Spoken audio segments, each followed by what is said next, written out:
샬롬, 좋은 아침입니다. 2023년 8월 17일 목요일 말씀과 기도 매일 성경 묵상입니다. 오늘의 말씀 묵상은 하나님께 바라는 한 가지 일 시편 27편. 여호와는 나의 빛이요 나의 구원이시니 내가 누구를 두려워하리요. 여호와는 내 생명의 능력이시니 내가 누구를 무서워하리요. 악인들이 내 살을 먹으려고 내게로 왔으나 나의 대적들, 나의 원수들인 그들은 실족하여 넘어졌도다. 군대가 나를 대적하여 진칠지라도 내 마음이 두렵지 아니하며 전쟁이 일어나 나를 치려 할지라도 나는 여전히 태연하리로다. 내가 여호와께 바라는 한 가지 일, 그것을 구하리니 곧 내가 내 평생에 여호와의 집에 살면서 여호와의 아름다움을 바라보며 그의 성전에서 사모하는 그것이라. 여호와께서 환난 날에 나를 그의 초막 속에 비밀히 지키시고 그의 장막 은밀한 곳에 나를 숨기시며 높은 바위 위에 두시리로다. 이제 내 머리가 나를 둘러싼 내 원수 위에 들리리니 내가 그의 장막에서 즐거운 제사를 드리겠고 노래하며 여호와를 찬송하리로다. 여호와여, 내가 소리내어 부르짖을 때에 들으시고 또한 나를 긍휼히 여기사 응답하소서. 너희는 내 얼굴을 찾으라 하실 때에 내가 마음으로 주께 말하되 여호와여, 내가 주의 얼굴을 찾으리이다 하였나이다. 주의 얼굴을 내게서 숨기지 마시고 주의 종을 노하여 버리지 마소서. 주는 나의 도움이 되셨나이다. 나의 구원의 하나님이시여, 나를 버리지 마시고 떠나지 마소서. 내 부모는 나를 버렸으나 여호와는 나를 영접하시리이다.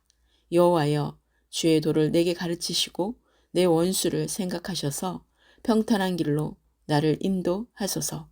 내 생명을 내 대적에게 맡기지 마소서. 위증자와 악을 토하는 자가 일어나 나를 치려 함이니이다. 내가 산자들의 땅에서 여호와의 선하심을 보게 될 줄 확실히 믿었도다. 너는 여호와를 기다릴지어다. 강하고 담대하며 여호와를 기다릴지어다. 아멘. 오늘 시편 27편 말씀은 고난과 어려움에 처할 때 성도들이 가져야 하는 하나님의 도우심에 대한 확신을 노래하고 있습니다. 고난을 당하고 있지만 그 이전까지 선한 것으로 채우시던 하나님을 바라보면서 하나님께만 소망을 둔다면 하나님께서는 그러한 믿음을 가진 성도들을 축복하십니다. 다윗은 환난 중에서도 두려워하거나 무서워하지 않는 이유를 분명하게 밝히고 있는 바, 그것은 여호와께서 자신의 빛이요 구원의 주이시며 생명이시기 때문이라고 말합니다. 그러므로 다윗에게는 어떤 두려움과 공포도 없었습니다. 이 세상에 있는 두려움은 다 하나님의 창조 세계 안에 있는 피조물에게서 나온 것이기 때문입니다.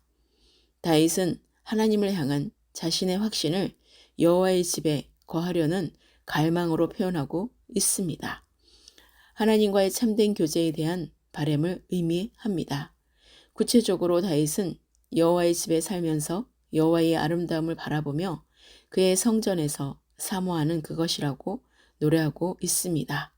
하나님과의 친밀한 교제를 갈망하는 다윗은 자신의 환난 날에도 여호와께서 구원하시고 보호해 주실 것을 믿었습니다.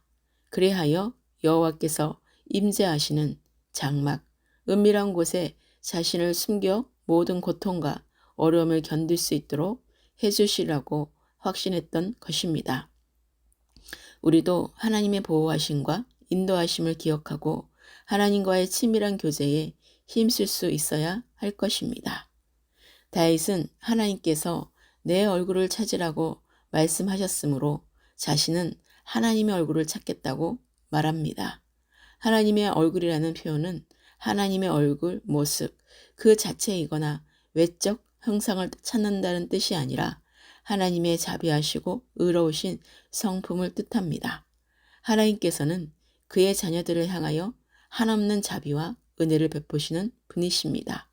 그러한 하나님의 은혜를 잘 알고 있는 다윗은 여호와께서 자신의 삶에 간섭해 주시기를 간절히 기도하고 있는 것입니다.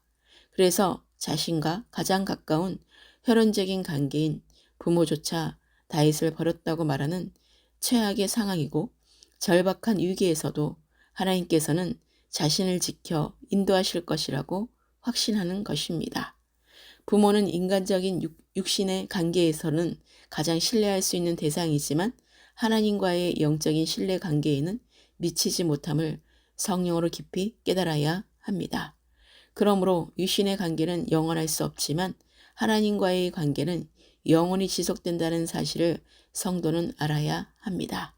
이렇게 하나님의 간섭을 기대하며 간절한 기도를 드리는 성도는 하나님이 함께 하심을 확신할 때에 반드시 그리스도께서 나타나시는 경험을 하게 됩니다.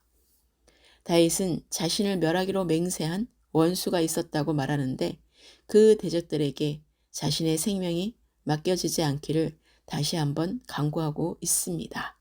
이 기도로 우리는 다윗이 겪는 어려움을 확인할 수 있고 우리들 역시 다윗의 간구대로 어떤 위기와 환난의 상황에서도 하나님께서 우리의 생명을 보호하신다는 확신 속에서 간절히 기도할 수 있는 믿음을 가져야 할 것을 고백하고 선포하고 있는 것입니다. 마지막 부분에서 다시 다윗의 확신이 나타나고 있습니다. 여호와를 기다리며 주님이 인도해 주시기를 기다리는 기도를 드렸던 다윗은 강하고 담대하게 하나님만을 바라라고 2번씩이나 강조하며 권면하고 있습니다. 다윗은 자신이 겪는 육신적인 연약성과 세상의 환난과 악인의 강포함이 얼마나 극심한 힘의 대조를 보이는지 잘 알고 있었습니다. 그래서 다윗은 하나님만을 바라는 확신을 통해서만이 하나님의 도우심을 얻고 주님으로 인해 자신의 문제가 해결된다는 사실을 깨달았음을 알게 됩니다. 우리들도 세상에서 여러 가지 고난과 역경을 겪게 됩니다. 어떤 상황에도 우리는 낙심하지 말고 모든 문제들을 하나님께 맡기는 믿음을 가져야 합니다. 우리를 사랑하시는 하나님의 인도와 보호하심을 믿고 기도하는 것이 성도의 바람직한 자세인 것입니다. 오늘의 기도입니다. 오늘도 새날을 주시고 주님의 빛으로 인도하시고 내 생명의 능력으로 인도하시는 구원의 주 되시는 우리 주 예수 그리스도의 이름을 찬양하며 경배합니다. 악인들이 내 살을 먹으려고 가진 방법으로 나를 대적하지만 이미 내 원수들은 실족하여 넘어졌고 군대가 나를 대적하여 진칠지라도 내 마음이 두렵지 아니하며 전쟁이 일어나 나를 치려 할지라도 나는 여전히 태어나고 주님의 평안이 함께하고 있음을 확신하며 선포합니다. 내가 하나님께 바라는 한 가지 그 일은 내가 내 평생에 하나님의 집에 살면서 주님의 아름다움을 바라보며 성전에서 하나님을 사모하는 것임을 다윗과 동일한 마음으로 고백합니다. 환난 날에 나를 그리스도 안에서 비밀히 지켜주시고 하나님의 장막 은밀한 곳에 나를 숨기시며 높은 바위 위에 구별됨으로 올려두시고 원수들을 물리쳐 주시는 아버지의 그 사랑과 그 마음을 더욱 깊이 성령으로 깨닫고 주님을 알고 더욱 사랑하게 하소서. 주의 장막에서 즐겁고 기쁨의 예배를 드리게 하시고 늘 주님을 찬송하며 소리내어 부르짖어 기도하여 하나님이 들으시고 하나님의 긍휼히 여기시는 응답을 받는 기도를 하게 하소서. 하나님의 얼굴을 찾게 하시고 주의 얼굴을 내게서 숨기지 마시고 주의 종을 노하여 버리지 마소서. 주님은 나의 도움이시고 나의 구원의 하나님이심을 고백하오니 나를 버리지 마시고 떠나지 마소서. 내 부모는 나를 버렸으나 주님은 나를 예수 그리스도를 영접하게 하시고 주님의 도를 성령으로 친히 가르치시고 원수들을 밟고 평탄한 길로 인도하시는 주님의 이름을 성축합니다. 내 생명을 내 대적에게 맡기지 마시고 위증자와 악을 토하는 자와 일어나 나를 치는 자들에게서 선하신 하나님이 함께 하심을 나타나 보게 하소서. 강하고 담대함으로 주님을 기다리는 신부가 되게 하소서. 날마다 주님과 동행함으로 승리의 길로 인도하시는 주님께 모든 감사와 영광을 올립니다. 제주도와 대한민국과 모든 나라와 예루살렘의 평안을 위해 기도합니다. 모든 족속과 모든 민족 위에 파수꾼을 세우시고 날마다 승리의 깃발을 꽂는 성령의 군대들로 정렬되게 하소서. 다음 세대와 잃어버린 한 영혼이 주께 속히 돌아오기를 간절히 기도합니다. 부활의 생명의 주 되시며 참빛 되시는 우리 주 예수 그리스도의 이름으로 기도합니다. 아멘.